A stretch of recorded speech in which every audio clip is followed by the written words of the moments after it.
ஈரோடு கிழக்கு தொகுதி இடைத்தேர்தலில் போட்டியிடக்கூடிய திமுக வேட்பாளரை ஆதரித்து மாலை பிரச்சாரம் செய்ய போவதாக காலையில் அமைச்சர் முத்துசாமி தெரிவித்திருந்தார்.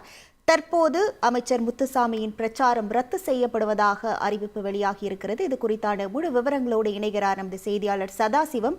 வணக்கம். என்ன காரணத்திற்காக அமைச்சர் முத்துசாமியின் பிரச்சாரம் ரத்து செய்யப்படுவதாக தெரிவிக்கப்பட்டிருக்கிறது? முழு விவரங்கள்.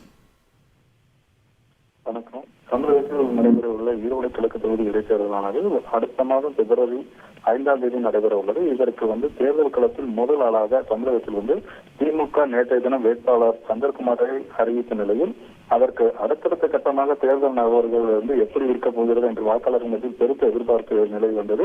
அதற்கு அடிப்படையாக இன்றைய தினம் பார்த்தோமானால் இந்திய கூட்டணி சார்பில் வேட்பாளர்கள் அறிமுக கூட்ட நிகழ்ச்சியானது ஈரோடு கிழக்கு தொகுதியில் உட்பட்ட அரசு மருத்துவமனை பிரிவு அருகே தேர்தல் பணிமனையில் திமுக வேட்பாளர் சந்திரகுமார் இந்திய கூட்டணி கட்சி தலைவர்கள் முன்னிலையில் அறிமுகப்படுத்தி அமைச்சர் முத்துசாமி உரையாற்றினார். அப்போது அவர் திமுக தோழமை கட்சிகளுக்கு தெரிவித்தது என்னவென்றால், திமுக வேட்பாளர் சந்திரகுமார் 17ஆம் தேதி வேட்புமனு தாக்கல் செய்வார். அதற்கு முன்னதாக இன்றைய தினம் மாலை 4 மணி அளவில் பெரியார் நகரிலிருந்து திமுக தோழமை கட்சியுடன் கூட்டணி வாக்காளர்களிடம் திமுக சின்னமான உதயசூரிய சின்னத்திற்கு வாக்கு கேட்க போவதாக தெரிவித்திருந்தார்.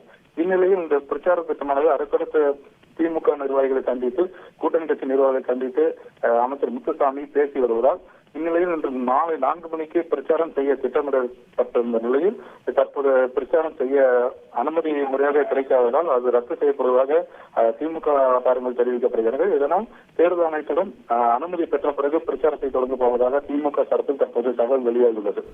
உங்கள் விவரங்களுக்கு நன்றி சதாசிவம்.